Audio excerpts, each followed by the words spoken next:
Okay, just want to give you a little bit of a run through of what's the main things in MRK460 by doing a little Camtasia screen capture here. Uh, the learning outcomes, which I'll talk about in the first or second class, are simply the boring list of things that you're supposed to learn in this course, but I'm going to emphasize them repeatedly so you don't have to worry about knowing what those are.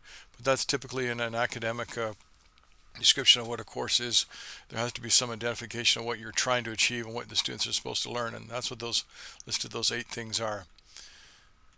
And then I did an expanded version because I don't think these sentences really describe it. So this is what the expanded version is, the 6 E's.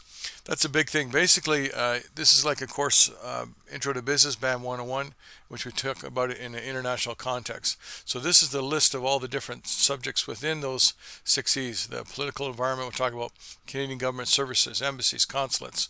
Talk about currency exchange rates in the economic environment, the World Bank. Social cultural environment, we talk about ethics. The technological environment, we talk about social media and viral marketing. Geographic environment, we talk about climate extremes and weather and tsunamis and tidal waves and fire, tornadoes, and so on. And of course, the more important thing is competitive environment. We'll talk a little bit about the international trade agreements, but only as it applies to Canadian exporters. We'll talk about the 4 types of opportunities, which are left over from MRK106. We'll talk about globalization and how that puts a lot of pressure on competition, and also collaborative arrangements, why so many companies are involved in joint ventures. And we'll also talk about risk and threat. This is a big thing for me. Success in business is not necessarily about doing the right thing, but about avoiding problems. As the Chinese famous philosopher said, sometimes success is simply you sit on the riverbank and watch your dead enemy float by. You don't do anything. Your competition kills itself by overexertion. And we'll also talk a business plan and marketing plan in the context of a GOPT. So the other thing too is YouTube profile. Now, you don't really have to do this if you just signed off on each comment by saying your first name and the initial of your last name in your section, then I would know who it is. But basically the reason I do this is so that when you do make comments on the YouTube videos, I can know who it was. Now, this is the same sort of 4-column format that most of my courses have. And the reason why I do this is so that you basically have on one page the physical ability to see all the entire things of what we're doing and then move back and forth so that you can understand that. So this would be all the different things we're doing in September, hopefully. And at the very bottom of it, because we got 3 sections, at the very bottom, this would be the Tuesday class dates. This is the Wednesday class dates and the Thursday class dates. If there's something that happens, for example, I have to cancel a class, or there's a weather problem, or a snow day, or things like that. I don't know how that applies to being online, unless the hydro wires go down. But there I can put in things here that need to be changed, right? So every section's got its own row across there with the different dates. So this is all the things we're going to... And now, the thing also that I do to help students is... Just go to the top here.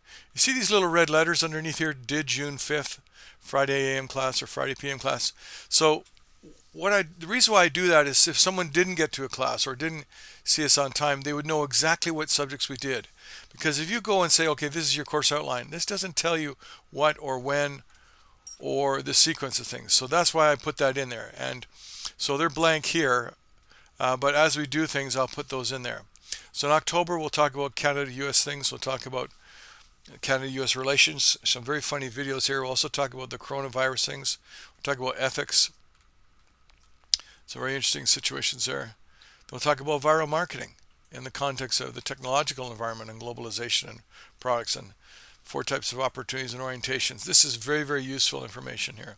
Then we'll talk about government in a way that no other textbook does, because I'm talking about how the Canadian government influences businesses, and I'll talk about the government influence on trade, and we've also got some student videos about that. Then we get into what we're going to discuss after the break in November, talk about tariffs. I promise I'll make them interesting. Subsidies, trade regulations, rules, World Trade Organization, some things about foreign direct investment. This is how, for some of you that want to get a job in international business, I'll explain this in that context. Then we'll talk about the foreign exchange market and counter trade, how you can trade baseball gloves for cigars and other things like that. World Bank and the IMF will talk about political risk and contingency planning. This is a big thing about personal risk, registering with the Canadian Embassy, traveling overseas, government agencies, why export, extra collaborative arrangements. We'll talk about HR staffing policies, things that affect you. And these are some also examples of the assignments. So there's one big assignment in this course, a video, which you do in a group project. And here's some examples, if you click there, previous student videos. So the great way to teach this is simply to be able to show you what students had done before. And then lastly, towards the end of the course, we talk about offshoring and outsourcing. We'll talk about TQM, talk about just-in-time technology, quality, branding, export financing. I'll talk to you about how to get money from the provincial and federal government. And we'll talk about some technical things like letters of credit. And also stock market, how to get rich on the stock market. I'll talk about my favorite company, Shopify, which is founded by the 3 guys who are former students of mine. And then we'll talk about your big, huge project. Okay, so basically that's what we're going to do in 12 classes. But trust me, we can get her done. Okay, the object is not for you to learn 17, 18, 19 things. I would be satisfied if you remembered 5 things from this whole course in 3 months. I'm just going to go over them repeatedly so that you understand them. Okay, so that is the course there. Now, if you go further down this page, right past this section here, which is the sort of detailed outline, you also get some description of the assignment that you're going to be doing, and also some little videos here about reading the newspaper on a regular basis, which I cannot emphasize enough. Also some helpful tips about group reports, and also the bare basics of this global business marketing plan, which I'll explain in more detail. And this is also the grading structure. So we're not going to do a whole bunch of little assignments because that just stress you out. I just have a couple things worth a lot. Like this video, for example, is worth 25%. It's not 5, it's not 10, it's not 15, it's 25%. And then you got this big, huge marketing plan at the end. There is no midterm exam. There's no final exam. Just working on this big, huge project, okay? So that's the basics of the course right there.